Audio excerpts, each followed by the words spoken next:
염려, 근심, 이것을 덜어내려면 어떻게 해야 되는가? 오늘 함께 말씀을 나눕니다. 우리가 인생을 살아가다 보면 개인과 가정, 내 일상에 아픔과 고통을 느낄 때가 많습니다.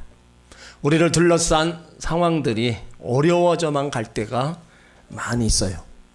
집안이 기울어가고 사업이 어려워질 때, 직장 생활에 불안할 때, 내 앞길이 불투명하고 불안하게 보일 때 어떻게 반응할까요?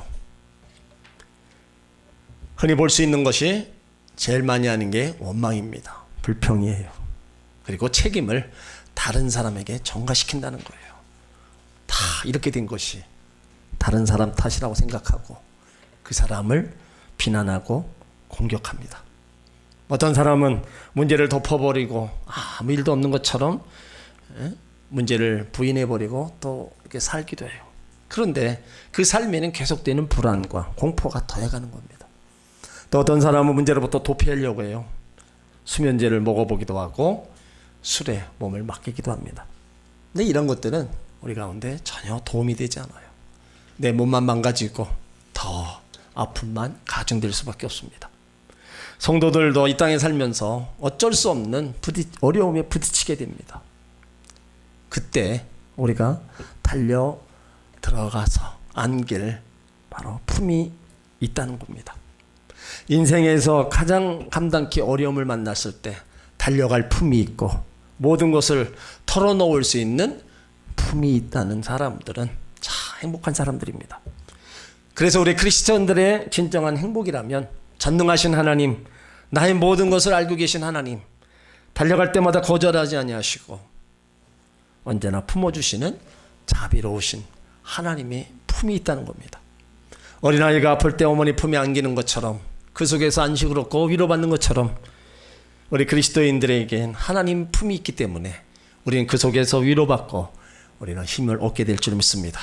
그리고 하나님 앞에 와서 우리가 가지고 있는 그 기도들로 직면하고 있는 문제를 다 헤쳐나가는 겁니다. 기도는요, 상황을 이길 수가 있고요, 그 상황을 극복할 수가 있고 초월할 수가 있는 겁니다. 그리스도인들에게는 문제가 아니라 기도 제목이 있을 뿐입니다. 기도할 때 우리는 많은 체험을 했어요. 어떤 게 제일 큰 역사가 나타납니까? 가장 큰 변화는 내가 변화되는 거예요.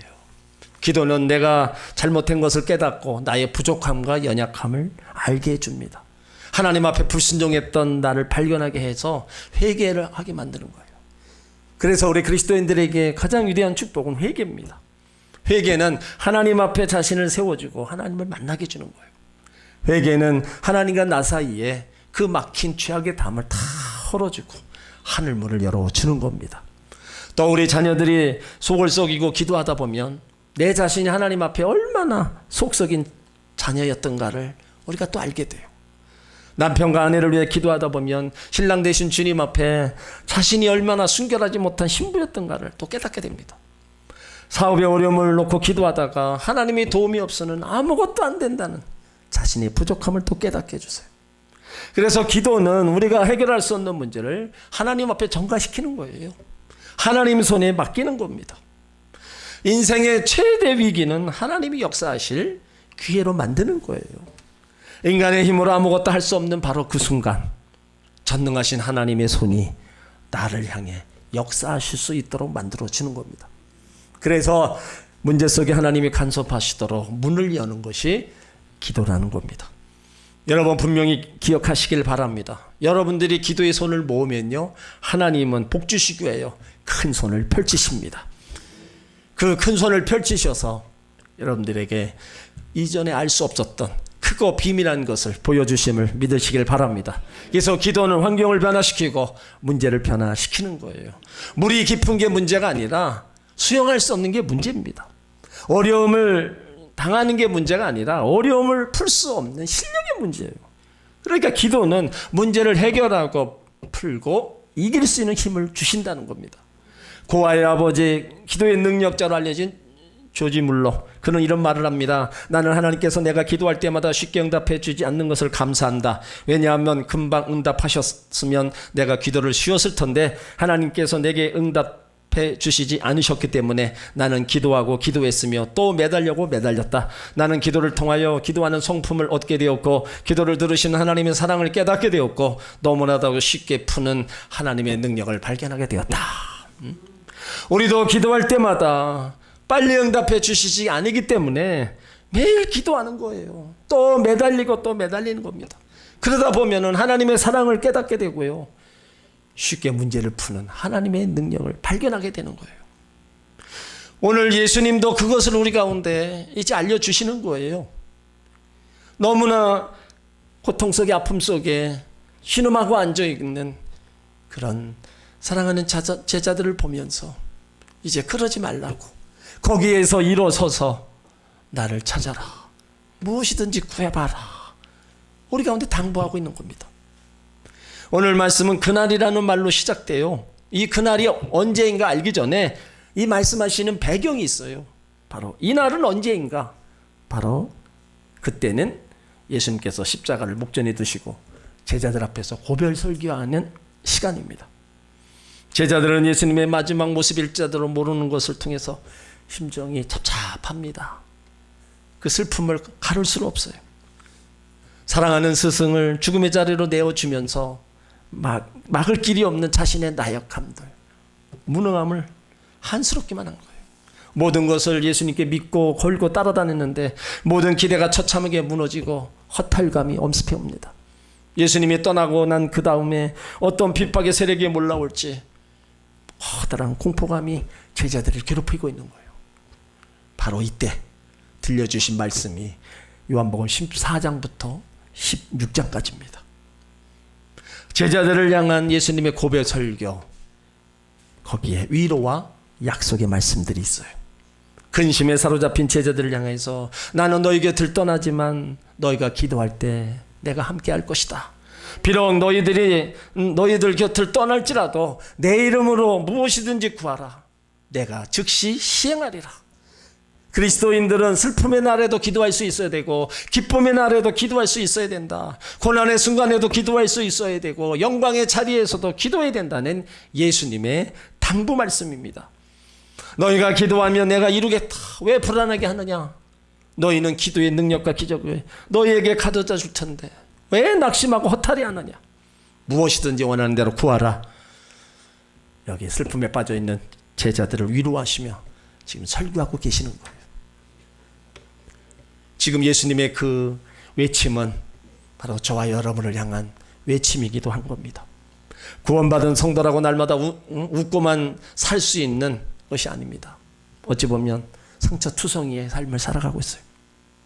낙심과 상심, 허탈과 공포, 불안과 착잡함, 이게 오늘을 살아가는 우리의 모습입니다. 질병과 사고, 배신과 기만, 참을 수 없는 울분과 억울함, 바르게 살아보리라 다짐했던 결심들이 허무하게 무너지고 큰 일을 당하고 작은 일에 번민하는 우리 인생의 나약함, 이것이 바로 우리의 삶의 모습이에요. 살아가면서 살벌한 경쟁 대열에서 낙오자가 되어 이리저리 밀고 그 고통과 괴로움을 당할 때, 상처를 받고 있을 때, 이 모든 것들을 우리가 어떻게 이겨나가겠어요? 기도하지 않고 치유될 수 있습니까? 한없는 상처를 받고 살아가는 우리들 기도하지 않고 하나님 나라에 도착할 수 있습니까? 예수님은 오늘 이런 사람들을 향해서 권면하시는 거예요. 시험에 들지 않게 깨어 기도하라. 하나님 앞에 매달려 때를 써더라도 승리를 쟁취하라는 겁니다. 낙심하고 있는 제자들에게 무엇이든지 구해라. 낙심하고 있는 우리들에게 무엇이든지 구해라. 그리하면 내가 이루어주겠다. 즉시 시행하겠다. 예수님이 약속하고 계십니다. 우리는 기도하지 않고는요 하나님의 도움을 받을 수 없습니다. 다 알아서 해주시겠지, 그건 내 생각입니다. 그래도 구하여야 할지니라 말씀하고 있어요. 그렇기 때문에 기도해야 하나님의 도움을 받고 우리가 승리하는 삶을 살아갈 수 있는 겁니다. 우리가 일하면요 우리가 일할 뿐이에요. 그렇지만 우리가 기도하면 하나님이 일하십니다. 하나님이 역사하시고요 하나님이 우리의 그 근심과 걱정과 고통에서 우리를 건져 주시는 겁니다. 오늘 본문에 보면요, 기도에 대해서 무엇이든지 구하라는 말씀이 나와요. 이 무엇이든지 구하라고 했는데, 이 무엇이든지라는 말은 기도의 본질을 깨트리는 겁니다. 기도에도요, 바른 정신이 있고 자세가 있습니다. 일정한 순서가 있고 하나님이 기뻐하시는 내용과 형식이 있어요. 그런데 무엇이든지 마음대로 구하라, 이 태도는 성경 전체를 비추어 봐도 바람직하지 못한 것이 사실입니다. 그런데도 예수님 무엇이든지 구하라는 거예요. 왜 그래요? 무엇이든지 기도하면 가리지 않고 다 들어주시겠다는 겁니다. 여러분들이 무엇이든지 다 기도하면 이건 아니다, 저건 안 된다, 이거는 된다, 가리지 않고 다 들어주시겠다는 거예요. 그러니까 하나님은 감사하게도 무엇이든지 구하라, 가리지 않고 다 들어주시겠다는 거예요. 얼마나 놀라운 약속의 말씀이에요. 여러분들의 자신의 기도 목록을 만들어 보세요. 한번 큰일부터 시작하여 사소한 일까지 아무에게도 말하지 아니한 내 마음의 감정, 그곳으로 시작해서 그의 나라와 그 이루는 의를 구하는 일까지, 우리 기도가 얼마나 다양합니까? 이렇게 모든 기도를 다 할 수 있게 하신 하나님께 감사할 따름입니다. 제롬 스미스라는 분이 성경 안에 기도의 제목, 그 목록을 정리해 놓았어요. 창세기부터 요한계시록까지 등장하는 하나님의 위대한 백성들이 하나님 앞에 드린 그 기도를 목록으로 만들어 놓았는데 328가지나 됩니다. 그 가운데 나를 죽여달라는 기도도 있고요, 하나님 얼굴을 한번 보여달라는 기도도 있고, 별의별 기도가 다 있어요. 근데 놀라운 거는 하나님께서 모두 다 응답해 주셨다는 겁니다. 성경에 이렇게 다양한 기도 제목을 늘어놓은 이유는 무엇이든지 구하면 들어주시겠다는 실제적 증거를 보여주시는 거예요. 그렇다면 우리가 가만히 있어야 돼요? 기도하는 자가 염려 근심 때문에 희생당합니까? 심지어 자기를 죽여달라는 기도를 할 수 있도록 그 문을 활짝 열어놨는데 무엇 때문에 염려 근심 눌려서 병들고 절망하는 인생을 사냐 이거예요. 기도하지 않는 것이 문제지 완벽하게 구하는 것은 큰 문제가 아닙니다. 기도 응답의 책들을 쭉 기록해 놓은 것을 보면요, 참 다양합니다. 하나님이 참 심려막측한 거예요. 치매로 고생하는 친정어머니 행방불명되어서 기도했더니 찾게 되었다는 거예요. 집이 회사 담배물로 잡혀서 날아갈 위기에 처했는데 열심히 기도했더니 좋은 방향으로 해결되었다는 거예요. 전세 문제를 가지고 돈을 받지 못해서 어떻게 하나 전전긍긍하며 기도했는데 하나님이 선한 길로 인도해 주셨다. 질병의 고통 중에서 치료를 위해 기도했더니 하나님이 치료의 강선으로 고쳐주셨다는 거예요. 가난의 삶에서 벗어나려고 열심히 기도하며 내 하는 일에 복을 달라고 그렇게 하나님 찾았더니 하는 일에 복 주셔서 부욕해 하셨다는 거예요. 형통케 하셨다는 거예요. 자동차 사고를 냈는데 그만 뺑소니 차로 고발되어서 난처함이 처했는데 하나님이 기가 막히게 거기서 건져주셨다. 그러니까 기도에 하나님께서 일하심을 보여주신 거예요. 내 부르짖음 속에 크고 비밀한 것으로 하나님이 역사하신 것을 보여주셨다는 겁니다. 그러므로 기도에 하나님의 일하심을 믿으시길 바랍니다. 하나님은 어떤 기도도 가리지 아니하고 그때에 맞춰서 응답해 주심을 믿으시길 바랍니다. 하나님의 응답을 체험하면 어때요? 여러분, 기쁨이 넘치는 거예요. 내가 신앙생활하는 보람이 있고 기쁨이 있습니다. 그리고 더 찾아오는 게 뭡니까? 이런 사람에게는요, 염려, 근심이 더 이상 큰 문제가 되질 않아요. 또 왔을 때 기도하면 하나님이 거기서 또 나를 건져주시니까 그런 것들이 문제가 되지 않는다는 겁니다. 그래서 오늘 무엇이든지 기도하는 말씀 속에는요, 주님의 위로가 담겨 있는 겁니다. 인생의 큰 문제를 부딪혀 본 사람, 기도가, 논리, 그 질서가 필요합니까? 네? 순서적으로다가 쭉 기도합니까? 아니에요. 찢어진 가슴을 안고 주님 앞에 나올 때 그저 흐느껴 울 수밖에 없는 거예요. 사랑하는 이를 잃을지도 모르는 절박한 상황에 직면해 보세요. 무슨 기도의 질서가 필요하고 형식이 필요합니까? 예수님도 죽은 나사로 무덤 앞에서 미사역을 쓰지 않았습니다. 그냥 눈물을 흘리시면서 나사로야 나오라 절규하며 외치신 겁니다. 무너져가는 사업을 붙들고 몸부림쳐 보신 경험도 있을 거예요. 무서운 공포와 불안에 휘말려 보신 적도 있을 겁니다. 깊은 상처로 아파 보신 적도 있을 겁니다. 그때 우리의 부르짖음이 형식을 따져요? 아니에요. 우리는 무엇이든지 기도하라. 이 말씀 그대로 바로 주님의 여기에서 바로 위로를 받는 겁니다. 무엇이든지 기도의 자유와 큰 특권이 주어지는 겁니다. 마음껏 주님 앞에 부르짖어서 기도할 수 있는 무엇이든지 권세, 무엇이든지 특권이 우리 가운데 있음을 아시길 바랍니다. 그래서 오늘 23절에 내가 진실로 진실로 너희에게 이르노니 너희가 무엇이든지 아버지께 구하면, 하나님께 구하면 내 이름으로 주시리라. 우리가 하나님 앞에 기도하면 예수 이름으로 기도하잖아요. 그러니까 그 예수 이름으로 기도한 것에 주신다는 거예요. 여러분, 예수의 이름에는요 권세가 있는 겁니다. 예수 이름보다 존귀한 이름은 없어요. 그래서 예수 이름으로 기도할 때 죄에서 구원하십니다. 고통의 문제에서 해결해 주시는 거예요. 육체의 질병에서 나음을 주시고요, 가난에서 건져 주십니다. 귀신이 쫓겨나가고 생명을 얻되 풍성이 얻게 하는 귀한 은혜가 임하게 됨을 믿으시길 바랍니다.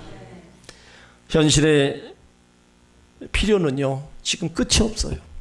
그런데 자원은 점점 고갈되어 가고 있어요. 나는 한없이 앞으로 달려가고 싶은데 앞이 꽉 막혀 있습니다. 여러분 인생에 무엇이 막혀 있어요? 신앙생활에 무엇이 막혀 있습니까? 가정에 무엇이 막혀 있어요? 사업에 뭐가 막혀 있어요? 자녀들 앞길에 뭐가 막혀 있어요? 우리 생활에 막혀 있는 것들 예수 이름으로 구하고 찾고 두들기시길 바랍니다. 너희가 내 이름으로 아버지께 구하는 것을 내가 준다. 여러분, 이런 말씀 들으면 기도하고 싶지 않으세요? 응? 기도하고 싶은 마음이 내 안에서 다시 올라와야 돼요. 이렇게까지 하나님이 주시겠다고 그랬는데 우리가 안 하고 있으면 어떻게 되는 거예요? 24절에도 지금까지는 너희가 내 이름으로 구하지 아니하였으나 구하라 그리하면 받는다는 겁니다. 이렇게 구하면 주신다는데 왜 하나님을 믿는 사람들이 기도하지 않을까요? 많은 그리스도인들이 자주 낭망하고 좌절하고 원망하고 불평합니다. 어찌하여 이 그리스도인들이 실패하고 패배하고 이 문제 앞에 방황하냐 이거예요. 왜 많은 사람들이 믿음의 굳건히 서지 못하고 은혜 받지 못해요? 이유가 여러 가지 있겠지만 가장 큰 이유는 기도하지 않는 겁니다. 기도를 해도 조금 한다는 거예요. 성도 여러분, 왜 기도하지 않을까요? 무엇 때문에? 신앙생활에 꼭 필요한 하나님과의 교제, 왜 기도하지 않을까요? 몇 가지 이유가 있습니다. 하나님 말씀이나 하나님의 능력을 과소평가하거나 거기에 무지하기 때문입니다. 하나님 앞에 도움을 얻을 수 있다는 사실을 깨닫지 못하는 겁니다. 어떤 사람은 뭐 그까지 그거 구하냐, 큰 것이나 구하지, 하나님을 제한하는 거예요. 그러나 예수님은 도와주시길 원하십니다. 또 왜 기도하지 않아요? 무관심입니다. 정말로 하나님이 나의 모든 일에 관여한다는 사실을 기대하지 않습니다. 기도하는 사람에게도 무관심하고 무엇을 기도할지도 잘 모른다는 거예요.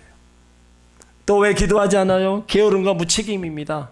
하나님이 계시고 기도가 좋은 것이라는 것을 알면서도 기도하는 일이 너무 성가신 일이고 게을러서 피곤한 거예요.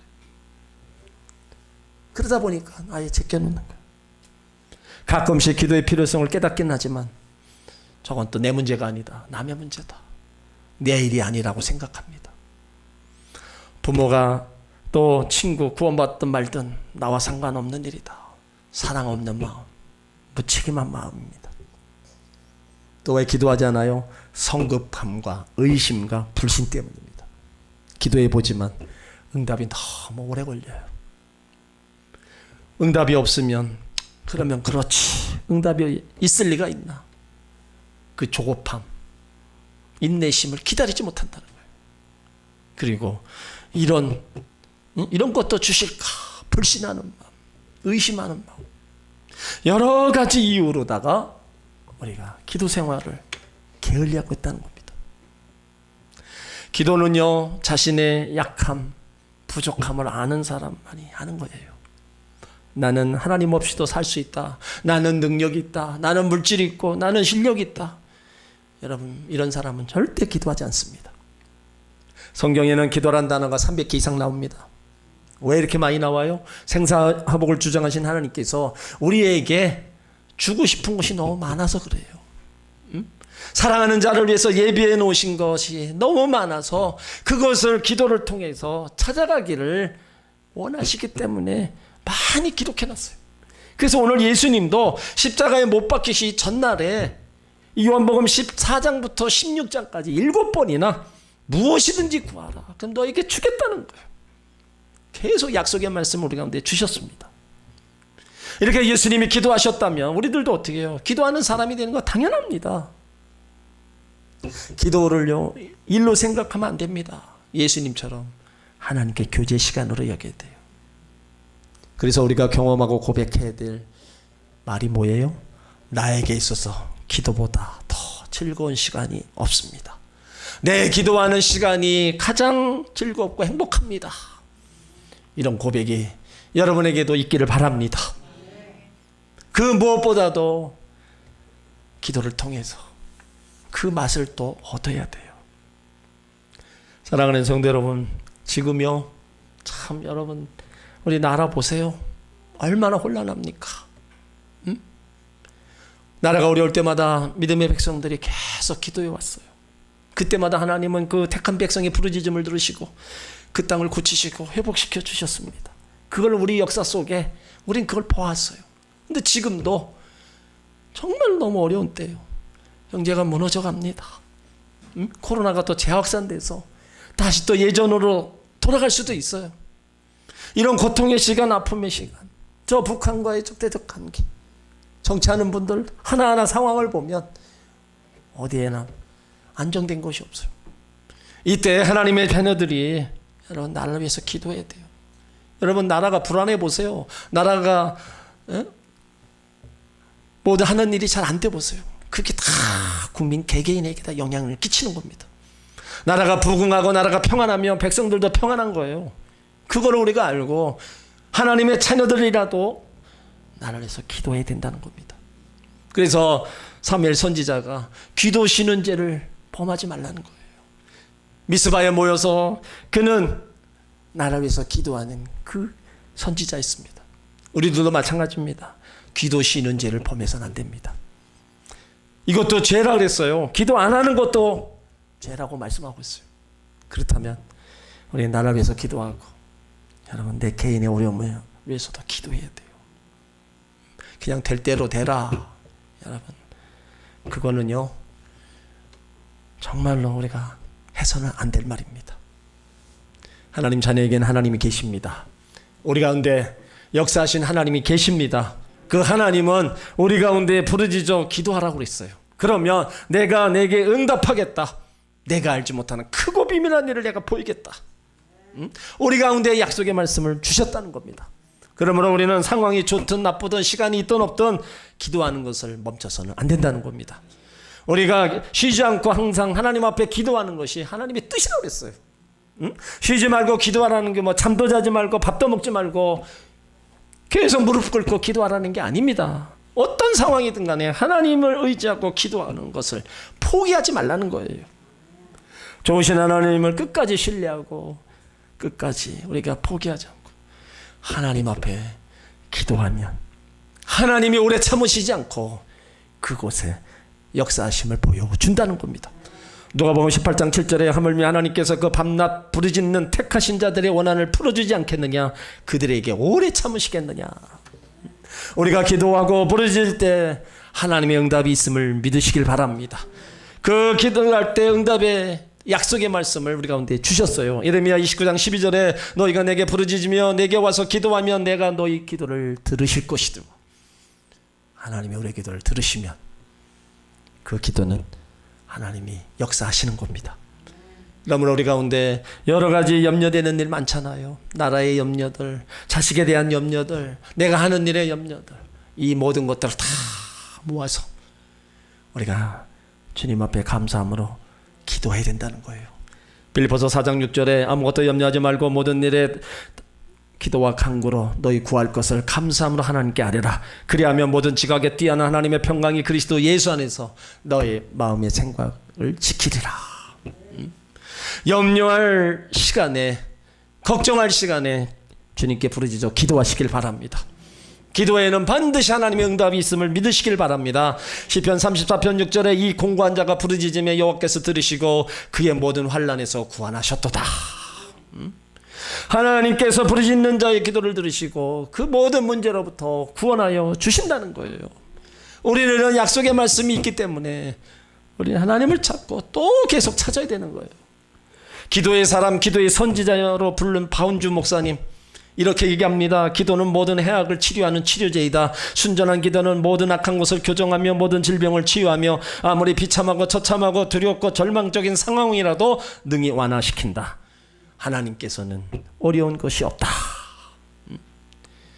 우리의 기도, 물론 또 기도에 또 염려와 근심이 남아 있습니다. 그래도 어떻게 해요? 기도하고 기도하는 악순환이 계속 될지라도 우리가 예수 이름을 붙잡고 계속 기도하면은요, 나중에 희한한 세계가 열리는 것을 믿으시길 바랍니다. 이 세계를 체험해야 신앙의 진수를 알게 되는 거예요. 어떤 분들은 매우 이 기도를요, 매우 부자연스럽게 여기시는 분이 많습니다. 기도하려고 눈만 감으면 5만 가지가 다 눈앞에 왔다 갔다 오고, 친구들과 수다 떠는 1시간이 짧은데 기도하려고 하면 5분을 못 넘기는 거예요. 이게 기도하는 것을 너무 불편하게 해요. 이런 분들은 믿음이 여려서 그런 분들도 있고요. 기도에 훈련이 안 된 분들이 많습니다. 그런 분들에게 부탁합니다. 기도가 염려, 근심이 있을수록 여러분 자연스러워야 된다는 거예요. 기도가 내가 밥을 먹는 것처럼 잠을 자는 것처럼 자연스러워 되도록 여러분들이 노력하셔야 됩니다. 그러려면은 수시로 성전에 와서 여러분들이 가정에서 계속 그렇게 기도해야 돼요. 그것이 내게 몸에 배면은요, 기도가 절대로 부담이 아닙니다. 그냥 자연스럽게 기도할 수 있다는 겁니다. 오늘 예수님이 분명히 내 이름으로 무엇이든 구하면 반드시 응답해 주겠다 약속했어요. 그 약속을 받고도 기도하지 않는다면 그게 도리어 이상한 겁니다. 하나님은 능력이 너무 많아서요, 못할 일이 없으신 분입니다. 그 능력은 한이 없으십니다. 그러므로 하나님이 예수 이름으로 기도하는 것을 다 들어주신다고 우리 가운데 말씀하셨어요. 그렇다면 염려, 근심 끌어안고 낙심하고 앉아있지 말고 하나님을 찾으시길 바랍니다. 접어두었던 그 기도의 제목을 다시 펼치시길 바랍니다. 기도 쉬는 죄를 범했던 것을 회개하고 다시 기도를 시작하시길 바랍니다. 염려, 근심, 걱정을 덜려면 오늘부터요, 구하고 찾고 두들기시길 바랍니다. 무엇이든지 구하시길 바랍니다. 거기에 주님께서 들으시고 좋은 길로 인도하시고 좋은 거 주실 줄 믿습니다. 기도의 사람이 되어서 날마다 주님의 기적을 체험하고 삶이 변화되고 새로워지는 은혜를 체험하시기를 주의 이름으로 축원합니다.